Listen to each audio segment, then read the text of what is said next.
Chem Kids, it's Mrs. Campbell here, and in this video we're going to talk about the different types of matter.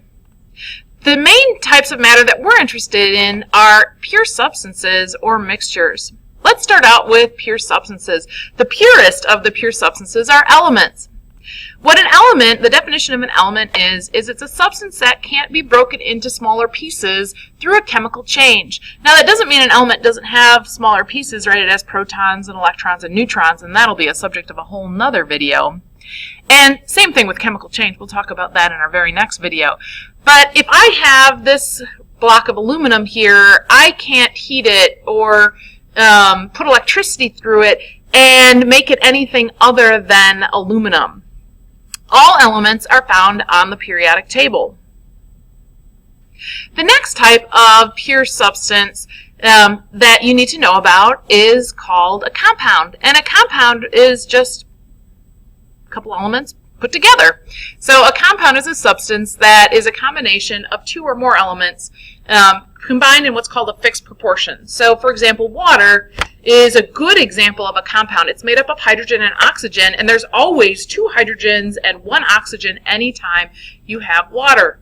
If you had a compound that had two hydrogens and two oxygens, that wouldn't be water, that would be hydrogen peroxide. Another good example of a compound is table salt. Table salt is actually sodium chloride, which is a combination of the element sodium and the element chlorine. And if you like fries, it makes them tasty. The other type of matter that you need to know about are mixtures. There are two types of mixtures that we're going to talk about. We're going to talk about homogeneous mixtures and heterogeneous mixtures. Now, what a mixture is a blend of two or more pure substances. So either a combination of elements that aren't a compound or a combination of compounds. If we have a heterogeneous mixture is a mixture that has visibly different parts. I'm going to show you a couple examples in a minute, and I want you to tell me, do you see two visibly different parts? In which case, that's a heterogeneous mixture. In contrast, a homogeneous mixture is one where I don't see different parts. These are also called solutions. All right, so let's take a look and see if you can figure out, is this a heterogeneous mixture or a homogeneous mixture? All right, what about my block of granite here? Heterogeneous or homogeneous? Obviously, I see visibly different parts. This makes this a heterogeneous mixture. I have a bottle of water here. What's this? Well, you could say it's a compound, right? Water's a compound. The problem is this bottle here is purified water, that's a compound, with magnesium sulfate, oh, that's a compound, potassium chloride, salts, so I guess this would be a mixture. And it's clear, right? I don't see visibly different parts in my bottle of water. If I did, I would not drink it. So this must be a homogeneous mixture. What is this?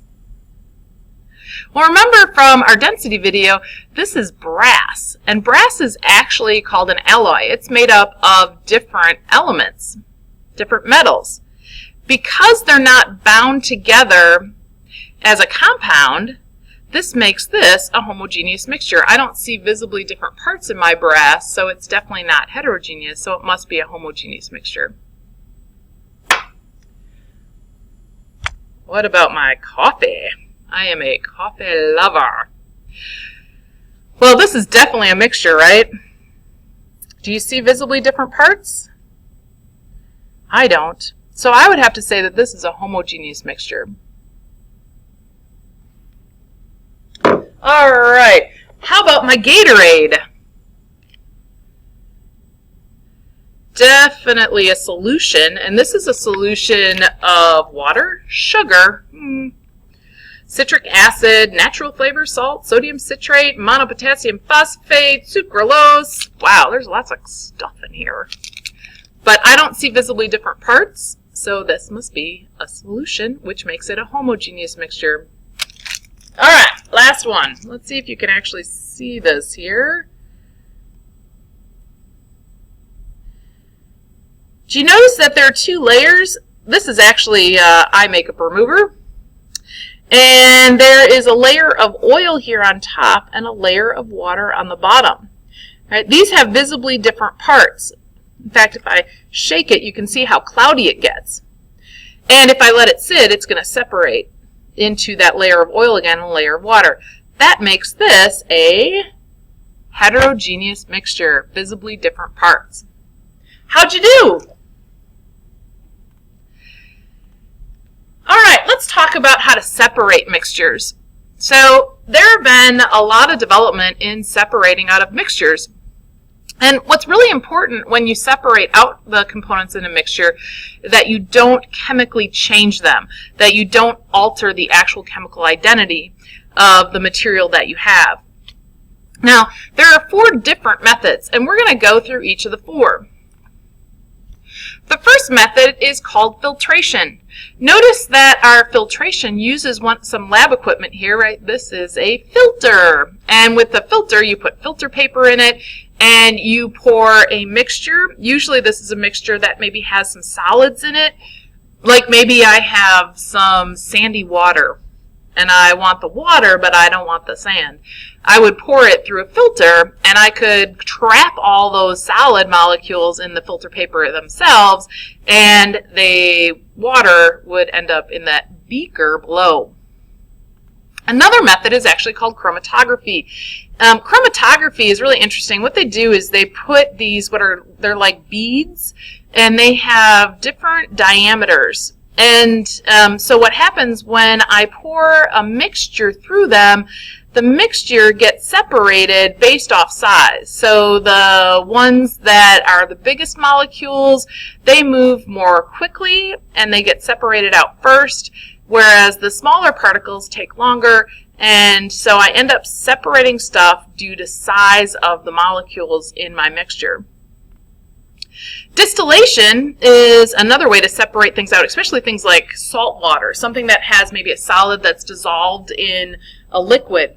And so what we do is we use, what kind of flask is this? Do you remember? Remember, that's curvy, so that's Florence. It uses a Florence flask over a, what is this? A Bunsen burner that's on a ring stand, and I'm guessing this is probably an iron ring. And you apply heat, you boil the liquid, and that liquid, right, becomes a vapor. And then in here we have cold water running through the middle of this tube, on the outside of this tube, this is the vapor coming through, and that cold water causes it to condense and become a liquid again. And so you trap that purified liquid, leaving all of the solids behind in the original Florence flask. The last method is called crystallization. Crystallization is actually a great way to make rock candy. So if you dissolve a bunch of sugar in water, and you actually got to heat it up a little so you can get more sugar in than would normally go, and you cool it down really carefully, and then you take like a rope or maybe a stick of wood or something, and you put it into that solution, all of a sudden all the crystals, all the solid comes out and attaches to whatever you did to disturb that medium. That's called crystallization. So you're taking solids out of a solution by having it crystallize on another substrate. So those are the 4 types of separation techniques. All right, that's it for this video. See you in class.